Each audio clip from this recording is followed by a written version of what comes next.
सब्बपापस्स अकरणं कुशलस्स उपसम्पदा सचित्त पर्योदपनम् एतं बुद्धानं शासनम्।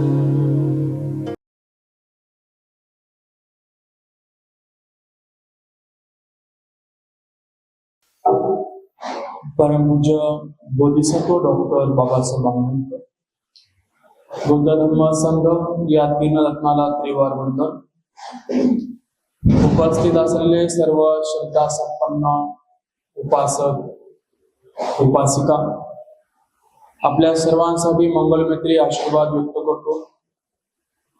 कालेन धम्म श्रवणं एतं मंगलम उत्तमम। वेळेवेळेनुसार धर्मश्रवण करणे महान पुण्य आहे। या गाथेचं या वर्षवास कालखंडामध्ये आपण अनुकरण करत आहात।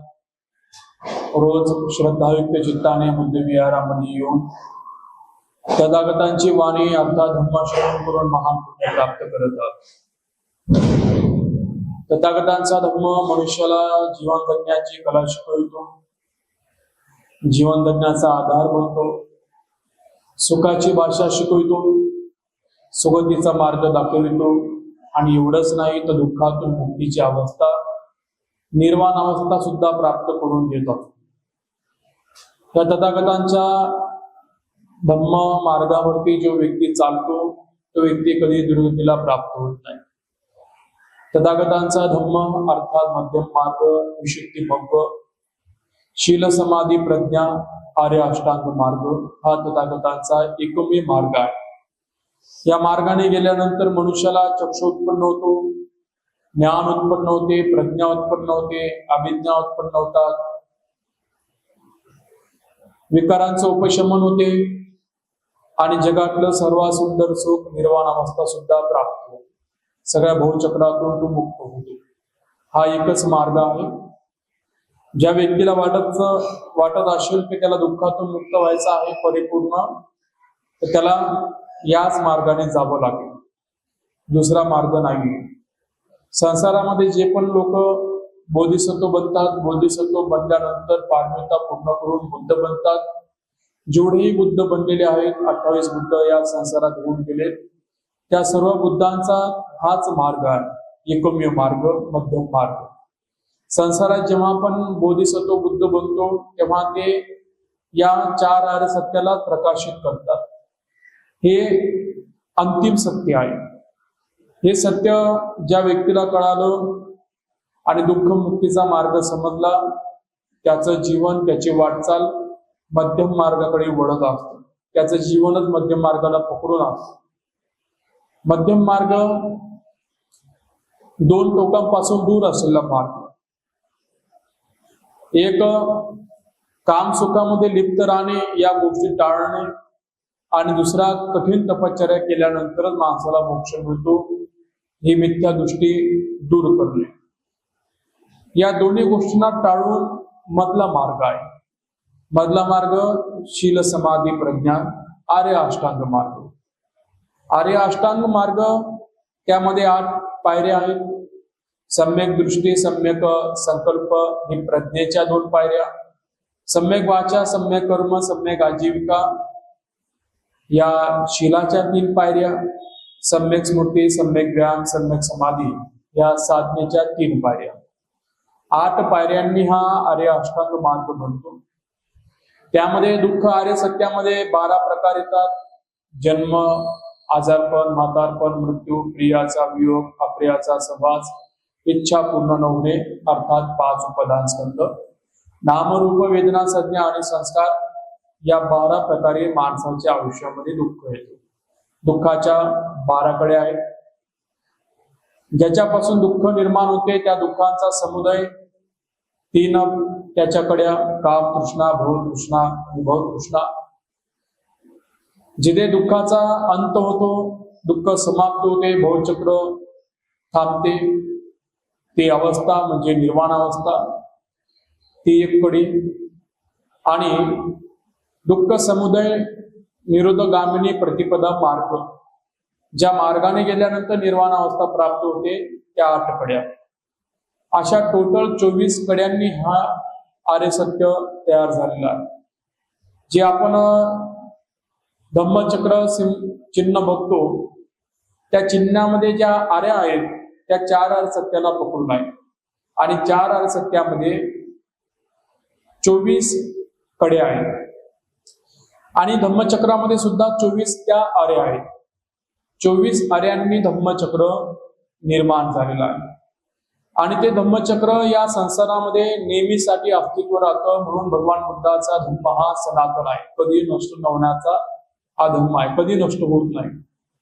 फक्त या संसारामध्ये धारण करणारे लोक समाप्त झाले, नष्ट झाले, तर मग त्या धम्मचक्रावरती धूळ बसल्या जाते. लोकांपासून ते धम्मचक्र दूर होतं, नष्ट होत नाही, ते संसारामध्ये झाकल्या जातं. बुद्ध असो किंवा नसो, संसारामध्ये 4 आर्य सत्य नेहमीसाठी असतात. जोपर्यंत एक पृथ्वी आहे, चंद्र आहे, सूर्य आहे, जोपर्यंत जीवन आहे तोपर्यंत हे 4 आर्य सत्य असतात. पण याला 4 आर्य सत्य म्हणतात ही समज माणसामध्ये नसते. 4 आर्य सत्य प्रत्येकाच्या आयुष्यामध्ये काम करत असतात, पण त्या 4 आर्य सत्याला अशा प्रकारे मांडणी करणारे संसारामध्ये बुद्धच असतात. बुद्ध नसल्यानंतर 4 आर्य सत्य असतात, पण ते 4 आर्य सत्य अशा प्रकारे कार्य करतात ही धारणा मनुष्यामध्ये निर्माण होत नाही. कारण या 4 आर्य सत्याला स्वीकारल्यानंतर काही गोष्टी सोडाव्या लागतात आणि त्या गोष्टी माणसाला प्रज्ञेशिवाय सुटत नाही आणि प्रज्ञाची परिभाषा परिपूर्ण निर्माण करून देणारे बुद्ध असतात. आणि म्हणून भगवंताचा धम्म जरी या संसारामध्ये कायमस्वरूपी राहील, पण ते धम्म धारण करणाऱ्या लोकांवरती ते अवलंबून असतं. धारण करणारे लोक जर संसारामध्ये जास्त कालावधीपर्यंत जर राहिले तर तो धम्म जिवंत अवस्थेमध्ये असतो. धारण करणारे लोक समाप्त झाले तर मग ते धम्मचक्र झाकल्या जातं, त्याच्यावर धूळ बसते, नष्ट होत नाही. आणि असं का होतं? कारण तथागतांचा जो धम्म आहे तो मध्यम मार्ग आहे. त्या मार्गाने जाणाऱ्या व्यक्तीला एकटं चालावं लागतं, त्याच्यासोबत कोणी येणार नाही आणि तिथे त्याला कठीण तपश्चर्या करावी लागते, त्याला विकारांशी लढावं लागतं. एक सुख आहे संसारामधलं, काम तृष्णेमधलं, ते सुख भोगण्यासाठी जास्त कालावधी लागत नाही. काही इच्छा आकांक्षा आपण पूर्ण केल्या, धन प्राप्त केलं, परिस्थिती बदलले, हे सुख भोगता येतं. हे सुख भोगण्यासाठी जास्त कालावधी लागत नाही, फक्त परिस्थिती बदलली की त्या गोष्टी माणसाला मिळून जातात. ते काम तृष्णेचं सुख आहे, डोळ्याचं, कानाचं, नाकाचं, जिभेचं, कायेचं, हे सुख भोगण्यासाठी जास्त कालावधी लागत नाही. मनुष्याच्या आयुष्यामध्ये दुःख आलं तर सुख पण मिळतं आणि स्वतःच्या इंद्रियाला संतुष्ट करण्यासाठी डोळ्याला, कानाला, नाकाला हे इंद्रिय जे प्राप्त झाले ते संतुष्ट करण्यासाठी त्याच्याकडे माध्यम त्याला उपलब्ध होते. म्हणून तो सुखही भोगतो, दुःखही भोगतो, दोन्ही गोष्टी चालू आहेत. पण जेव्हा सुखाच्या दुःखाच्या पलीकडची जी अवस्था आहे, निर्वाण अवस्था, की तिथे माणसाला जगातलं सर्वात सुंदर सुख प्राप्त होतं, ते सुख प्राप्त करण्यासाठी जो मार्ग जो आहे तो थोडासा कठीण आहे. त्या मार्गाने जात असताना माणसाला एकटं जावं लागतं, त्याच्या मनाशी त्याला जिंकावं लागतं, मनातल्या विकारांना दाबावं लागतं, त्या विकारांना नष्ट करावं लागतं. आणि हा शील समाधी प्रज्ञेचा जो मार्ग आहे, जो ऐकायला जेवढा सोपा वाटतो तेवढा सोपा तो नाहीये.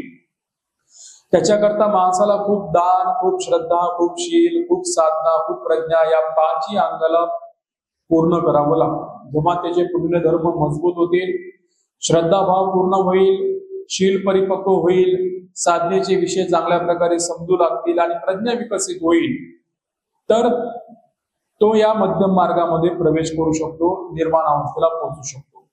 कारण मध्यम मार्ग खूप महागडी गोष्ट आहे. या मध्यम मार्गाला शोधण्यासाठी बोधिसत्वाला 4 असंख्य 1 लाख कल्प संसारामध्ये भ्रमण करावं लागलं. ज्या बोधिसत्वाने एवढा कालावधी जर खर्च केला असेल आणि त्यानंतर त्यांना त्या बोधीमध्ये जी अवस्था प्राप्त झाली, ज्याला भगवान बुद्धाचा धम्म आपण म्हणतो, तो धम्म प्राप्त करण्यासाठी बोधिसत्वाला एवढा जर प्रवास करायला लागत असेल तर ती गोष्ट काही साधारण गोष्ट नाही आहे, खूप महागडी गोष्ट आहे. जसं की संसारामध्ये सगळ्यात महागडं म्हटलं जातं त्याला आपण हिरा म्हणतो, पण हिरा पण घेण्याची क्षमता संसारामध्ये आहे का? लोकांमध्ये नाही आहे. धन तर प्रत्येक जण कमवू शकतो, अन्न वस्त्र निवारा त्याच्या मूलभूत गरजा पूर्ण करू शकतो. या सगळ्या गोष्टी करण्याची क्षमता प्रत्येकामध्ये थोड्याफार प्रमाणामध्ये आहे. पण हिरा कमवण्याची क्षमता करोडोमधून एखाद्या व्यक्तीमध्ये आहे की त्याच्याकडे तेवढं धन असेल तर त्यांची संख्या संसारामध्ये कमी आहे. तर मग आपण जेव्हा म्हणतो की बुद्ध रत्न, धम्मरत्न, संघरत्न याच्यापेक्षाही श्रेष्ठ रत्न आहे, म्हणजे हिरा, चांदी, सोने याच्यापेक्षाही श्रेष्ठ रत्न म्हणजे 3 रत्न. आपण म्हणतो बुद्ध रत्न आहे, श्रेष्ठ रत्न आहे, धम्मरत्न आहे, श्रेष्ठ रत्न आहे, संघरत्न आहे, श्रेष्ठ रत्न आहे. आणि या रत्नाची कोणतीही वस्तू किंवा कोणताही रत्न संसारामध्ये बरोबरी करू शकत नाही. मग संसारामध्ये जर हिरा जरी घ्यायचा असेल तर मनुष्य असमर्थ आहे. काही लोक ते प्राप्त करू शकतात. मग त्याच्यापेक्षा श्रेष्ठ जर आपण त्या बुद्ध, धम्म, संघ रत्नाला म्हणत असाल तर मग त्याच्याकरता पुण्याची शिदोरी किती असायला पाहिजे, पुण्याचा धन किती माणसाकडे असलं पाहिजे. कारण हे सुद्धा प्राप्त होणार आहे पुण्याच्या धनाने. संसारातला हिरा प्राप्त होतो धनाने. धन प्राप्त केलं की ते प्राप्त होते. पण धनापेक्षाही महागडी जी गोष्ट सांगितली जाते त्याला त्रिरत्न म्हणतात. ती सुद्धा माणसाला प्राप्त करण्यासाठी पुण्याचं धन निर्माण करावं लागतं. त्या पुण्य धर्माने त्याला ती गोष्ट प्राप्त होऊ शकते. आणि जोपर्यंत ती गोष्ट प्राप्त होत नाही तोपर्यंत त्याचं हे भवचक्र चालूच राहणार आहे. आपल्याला असं वाटेल की आपण काहीतरी नवीन करत आहोत, पण वास्तविकता नवीन आपल्या जीवनामध्ये काहीच चाललेलं नाही. कितीतरी जन्म तीच प्रक्रिया चालू आहे जी आज आपण करत आहोत. पण माणसाला ते आठवत नसल्यामुळे त्याला असं वाटतं की मी काहीतरी विशेष करण्याचा प्रयत्न करतो. काही विशेष करण्याचा प्रयत्न आपण करत नाही. आपण कितीतरी जन्म खूप सौंदर्यवान होतो, कितीतरी जन्म खूप बलवान होतो, धनवान होतो, रूपवान होतो. ज्या गोष्टींची चाहत आपल्याला निर्माण झालेली आहे, इच्छा निर्माण झालेली आहे, त्या गोष्टी आपण कितीतरी वेळा भोगलेल्या आहेत, कितीतरी वेळा त्या पूर्ण केलेल्या आहेत. पण ते आपण विसरून जातो. निसर्गाने ती शक्ती निर्माण केलेली आहे. जन्म, मृत्यू, मृत्यूच्या नंतर पुन्हा जन्माला घालायच्या वेळेला तो सगळी त्याची मेमरी फॉर्मेट करून टाकतो. काही त्याला आठवू देत नाही. कारण ते निसर्गाचं एक वरदान आहे. आणि म्हणून निसर्गाने या सगळ्या गोष्टी निर्माण केल्या. पण माणसाला जगताना असं वाटतं की मी काहीतरी विशेष केलं पाहिजे, पण तो विशेष काही करत नाही, फक्त आठवत नाही. आणि तो अविद्येमध्ये हरवलेला आहे. मनुष्याला स्वतःला शोधायचा असेल तर त्याला सत्याचा मार्ग स्वीकारावा लागेल. जसं की एखादा अंधारामध्ये एखादी वस्तू जर हरवली तर आपण ती उजेडाच्या माध्यमानं शोधण्याचा प्रयत्न करतो. तशा प्रकारे आपण या दुःखाच्या संसारामध्ये हरवल्यानंतर आपल्याला जर स्वतःला आणि सुखाला जर शोधायचा असेल तर एकच प्रकाश आहे, म्हणजे धम्म. त्या धम्माच्या प्रकाशाने तुम्ही स्वतःलाही शोधू शकता आणि सुखालाही शोधू शकता. पण जर आपल्याकडे प्रकाशच नसेल तर अंधारामधली वस्तू आपण कशी शोधणार? तशाच प्रकारे साधं उदाहरण आहे. दुःखी माणूस संसारामध्ये हरवलेला आहे, दुःखाच्या अंधारामध्ये तो बुडलेला आहे, हरवलेला आहे.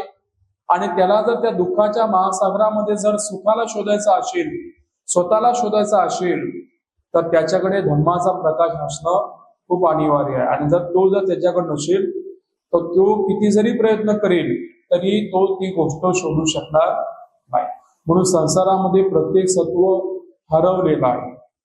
कुठे हरवलेला आहे तो? रागापुढे आहे, द्वेषापुढे, मोहापुढे. रागात हरवला, द्वेषात हरवला, मोहात हरवला, आळसात हरवला, क्लेशात हरवला, वासनेत हरवला.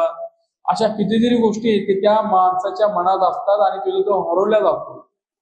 सत्यापासून हरवलेला आहे, अविद्यामध्ये हरवलेला आहे, धर्म दूर दूरपर्यंत त्याच्या संपर्कामध्ये नाहीये आणि स्वतःच्या जीवनाला पूर्ण करण्यासाठी प्रयत्न करत आहे. तसं संसारामध्ये हे हरवलेले लोक जे असतात त्यांचं उदाहरण द्यायचं म्हटलं की जंगलामध्ये एखादा प्राणी जर हरवला तर तो कसा शोधण्यासाठी, रस्ता शोधण्यासाठी धावपळ करत राहतो. या मार्गाने पळ, त्या मार्गाने पळ, त्या मार्गाने पळ, आणि बेचैनी त्याच्यामध्ये उत्पन्न होते.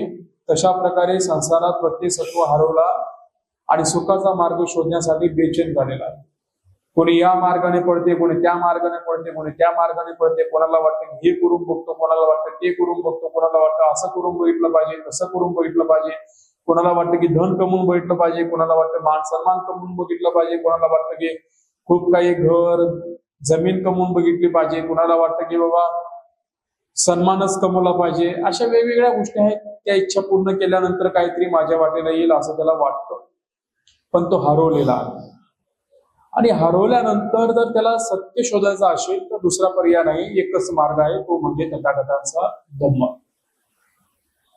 भगवान बुद्धांच्या काळामध्ये अशी घटना घडली की एक 5-6 राजकुमार त्यांच्या सोबत एका नर्तिकेला घेऊन ते वनामध्ये गेले त्यांच्या मनोरंजनासाठी. आणि ते राजकुमारांनी खूप मद्य ग्रहण केलं, व्यसन ग्रहण केलं, दारू ग्रहण केली. आणि जेव्हा ते पूर्णपणे व्यसनाच्या अवस्थेमध्ये होते, पूर्णपणे व्यसन केल्यानंतर पूर्णपणे मंद अवस्था ज्यांच्यात निर्माण झाली आणि ते झोपण्याच्या अवस्थेमध्ये गेल्यानंतर त्यांची जी नर्तिका होती तिने काय केलं, त्या सगळ्या राजकुमारांच्या गळ्यातले दागिने महागड्या वस्तू जेवढ्या होत्या त्या काढून घेतल्या आणि ती पळून गेली. जेव्हा यांची नशा उतरली, शुद्धीवर आले, तेव्हा त्यांनी विचार केला आपली सोबत असलेली नर्तकी कुठे गेली आणि आपल्या अंगावर एकही दागिना दिसत नाही आणि हे दागिने खूप महागडे दागिने होते. आणि मग त्या वनामध्ये तिला ते शोधू लागले, तिला आवाज देऊ लागले. आणि त्याच वनामध्ये भगवान बुद्ध सुद्धा आलेले होते. बुद्ध एका झाडाखाली बसलेले होते आणि हे राजकुमार भगवंताकडे गेले आणि म्हणाले की भगवान, या वनामध्ये एक स्त्री तुम्ही बघितली का? ती आमची नर्तकी आहे, आमची दासी आहे, आमचे दागिने घेऊन ती पळून गेली, आम्ही तिला शोधत आहोत, तुम्ही तिला बघितलं का? बुद्ध म्हणतात की संसारामध्ये काय शोधणं महत्वाचं तुम्हाला वाटेल? ते दागिने की तुम्ही स्वतःला शोधणं महत्वाचं आहे? ते दागिने सुद्धा हरवलेले आहेत, तुम्ही त्यालाही शोधत आहात आणि संसारामध्ये तुम्ही सुद्धा हरवलेले आहात. मग काय शोधणं श्रेष्ठ राहील? ते दागिने की स्वतःला शोधणं? मग ते दागिने शोधणं तुमच्यासाठी आता महत्वाचं आहे की स्वतःला शोधणं महत्वाचं आहे? मग ते म्हणतात भगवान, दागिनेपेक्षा महागडी गोष्ट तर आपण स्वतः आहोत, कारण आपल्यासाठी ते दागिने आहेत, आपल्यासाठी तर जीवन आहे.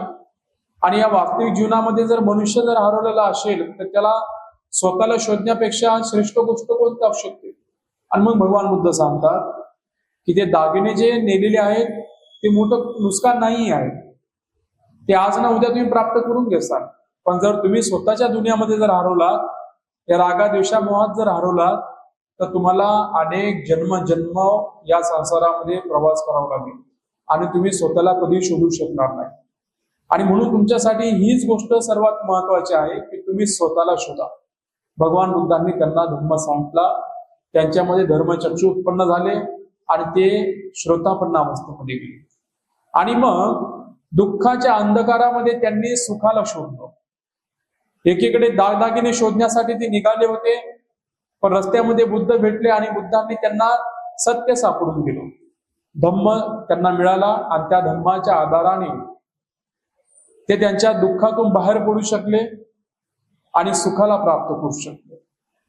मग संसारामध्ये प्रत्येक जण कुठे ना कुठे हरवलेला आहे, तर मग त्याने विचार केला पाहिजे की मी या संसारातल्या वस्तू प्राप्त केल्यानंतर जी हरवलेली वस्तू असेल, व्यक्ती असेल, काही असेल, ते प्राप्त केल्यानंतर होणार नेमकं आहे तरी काय? काय होणार आहे?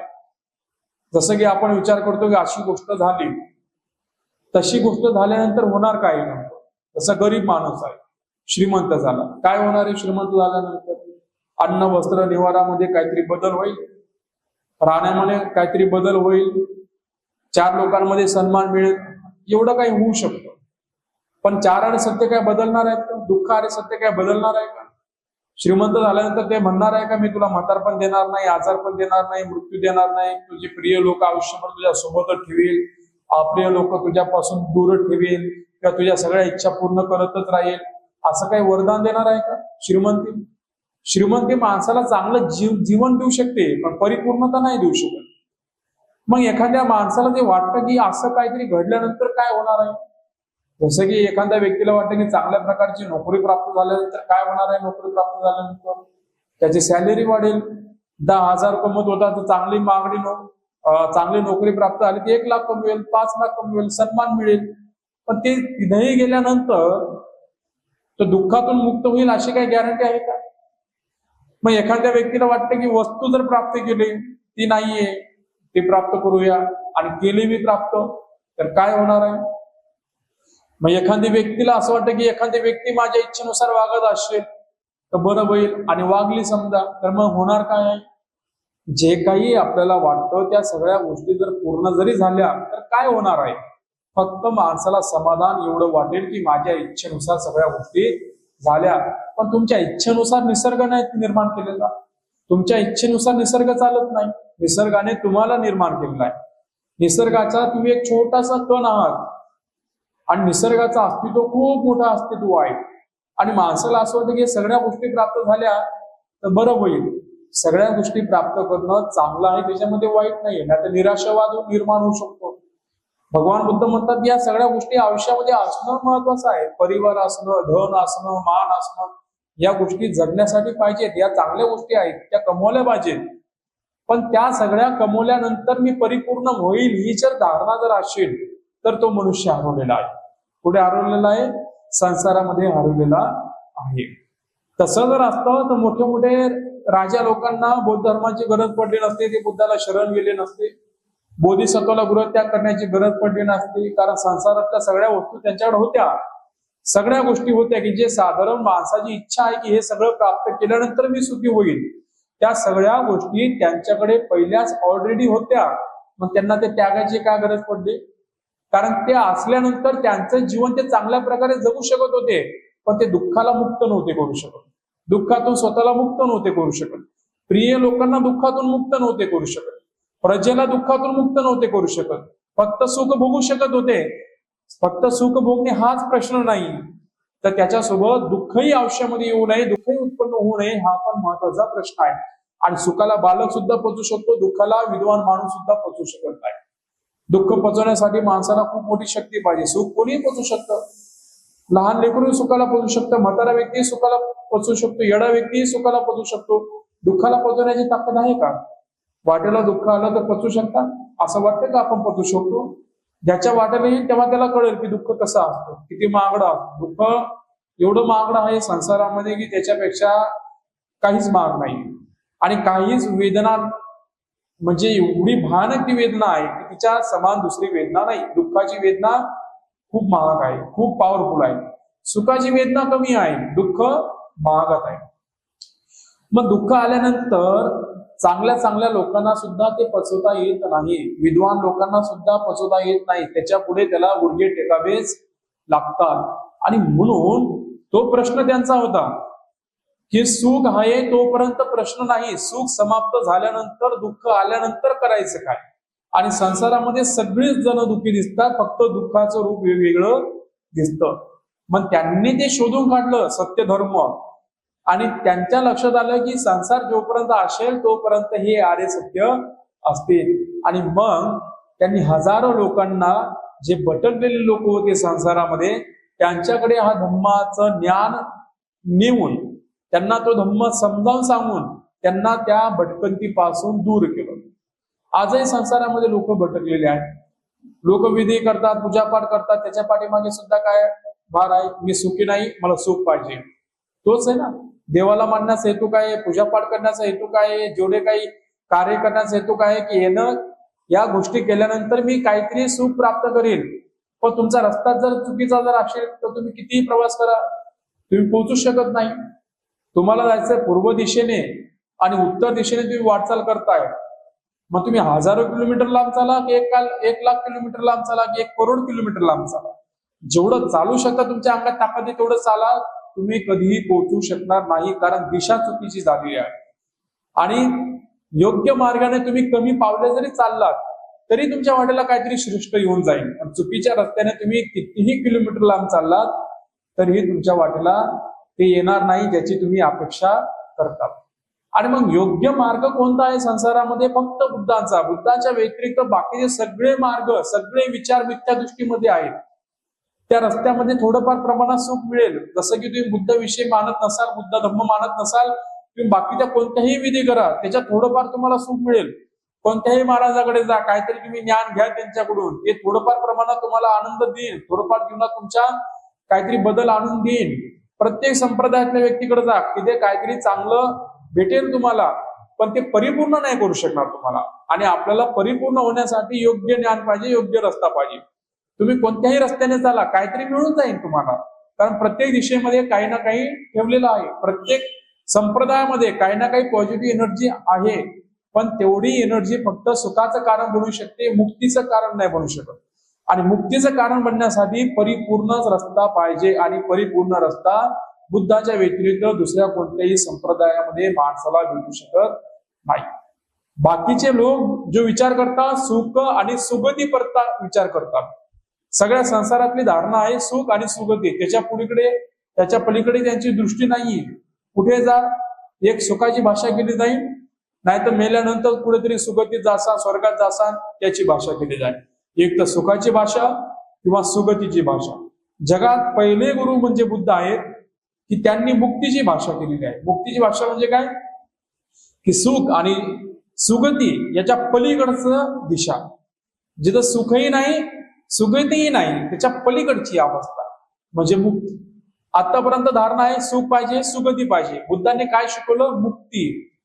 मुक्त झाला तर पुन्हा भवचक्रात येणार नाही. सुख असेल सुगती असेल तर त्याचा विरुद्ध शब्द पण असणार, दुःख आणि दुर्गती.